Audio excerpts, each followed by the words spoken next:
అంకిత భావాన్ని మరోసారి సాధించండి. భారత గణతంత్రం అంటే ధైర్య గణతంత్రం, మహిళల గణతంత్రం, బాధ్యతాయుత పౌరుల గణతంత్రం. ఇది కేవలం ఒక వేడుక కాదు, ఇది ఒక ప్రతిజ్ఞ.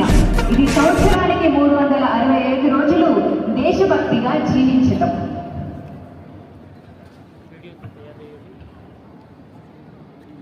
మాత్రమే కాకుండా ప్రముఖ కార్పొరేట్ సంస్థలతో ఆయనకున్న అనుభవం ప్రశంసనీయం.